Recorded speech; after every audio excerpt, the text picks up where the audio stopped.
મજબૂરી માણસને શું નથી કરાવતી?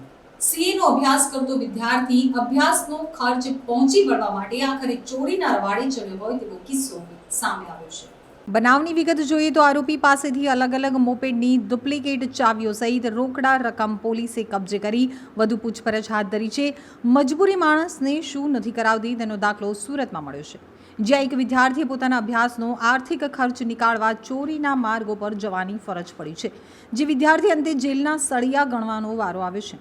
અડાજણ પોલીસ મથક પાસેથી મળતી માહિતી અનુસાર હાલ જ થોડા દિવસ અગાઉ અડાજણ વિસ્તારમાં પાર્ક કરેલ મોપેડની ડેકીનો લોક કોઈ ડુપ્લિકેટ ચાવી વડે ખોલી અજાણ્યા ચોર શખ્સ દ્વારા રોકડા રૂપિયાની ચોરી કરવામાં આવી હતી, જે અંગે અડાજણ પોલીસ મથકમાં આ મામલે મોપેડ માલિક દ્વારા ફરિયાદ આપતા પોલીસે ગુનો નોંધી તપાસ હાથ ધરી હતી. દરમિયાન અન્ય સ્થળો ઉપર પણ પાર્ક કરેલ મોપેડની ડેકીની ડુપ્લિકેટ ચાવી વડે લોક ખોલી ચોરીનો નિષ્ફળ પ્રયાસ કરવામાં આવ્યો હોવાની ઘટનાઓ ધ્યાને આવી હતી, જેથી ચોર શખ્સને ઝડપી પાડવા અડાજણ પોલીસ સર્વેલન્સ ટીમ સતત વોચમાં હતી. દરમિયાન અડાજણ પોલીસને માહિતી મળી હતી કે મોપેડની ડેકીની ડુપ્લિકેટ ચાવી વડે લોક ખોલી ચોરી કરતો ચોર અડાજણ વિસ્તારમાં હાલ ગુનાને અંજામ આપવા ફરી રહ્યો છે, જે માહિતીના આધારે અડાજણ પોલીસના સર્વેલન્સ સ્ટાફ દ્વારા આરોપી આશિષ ઇન્દ્રમોહન ઝા નામના શખ્સને ઝડપી પાડ્યો હતો, જેની અંગ ઝડપી લેતા રોકડ રકમ સહિત અલગ અલગ મોપેડની ડુપ્લિકેટ ચાવીઓ મળી આવી હતી. આરોપી પાસેથી રોકડા રૂપિયા 34,000થી વધુની મત્તાનો મુદ્દામાલ કબજે કરી પોલીસ દ્વારા ઊંડાણપૂર્વકની પૂછપરછ હાથ ધરવામાં આવી હતી. પોલીસ પૂછપરછમાં આરોપી આશિષ ઇન્દ્રમોહન ઝા મૂળ બિહારનો વતની અને નવાગામ ડંડોલી ખાતે આવેલ અયોધ્યાનગર સોસાયટીમાં ભાડાના મકાનમાં રહેતો હોવાની માહિતી સામે આવી હતી. ઉપરાંત આરોપી પોતે ચાર્ટર્ડ એકાઉન્ટન્ટનો અભ્યાસ કરે છે અને અભ્યાસનો આર્થિક ખર્ચ કાઢવા ચોરીના રવાડે ચડ્યો હોવાની વિગતો પોલીસને જણાવી હતી.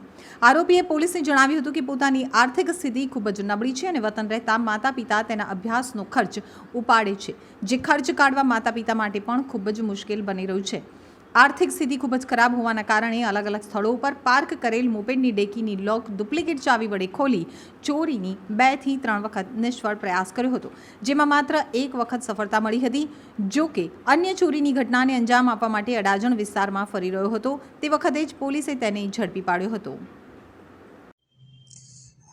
અડાજણ પોલીસ સ્ટેશનમાં એક ચોરીનો ગાડીના ડિક્કીમાંથી ચોરી કરવાનો ગુનો બનેલો છે, ગઈકાલે દાખલ થયેલ છે. એના અનુસંધાનમાં પોલીસે તપાસ કરતા ટેકનિકલ સ્ટાફ અને પોલીસની મહેનતથી આરોપીને પકડી લીધેલ છે અને 34,000નો આખો મુદ્દામાલ રિકવર કરવામાં આવેલ છે. અને હાલમાં આરોપીને અટક કરવામાં આવેલ છે અને આગળની પૂછપરછ ચાલે છે. અગાઉ આ કામના આરોપી અત્યારે તો પૂછપરછ કરતાં કોઈ બીજા ગુનામાં છે કે કેમ અત્યારે કંઈ બતાવતો નથી, પરંતુ આરોપીના નામદાર કોર્ટમાં કરીને રિમાન્ડની કાર્યવાહી કરીશું. ત્યાર પછી આરોપીને ખબર પડે કે બીજા કોઈ ગુનામાં સંડોવાયેલ છે કેમ. ચોરી કરવાનું કારણ શું? છોકરો અત્યારે ભણે છે આરોપી, અને એને પોતાની આર્થિક સ્થિતિના કારણે ચોરી કરેલી છે. એ અત્યારે નવાગામ ડિંડોલી રહે છે આરોપી.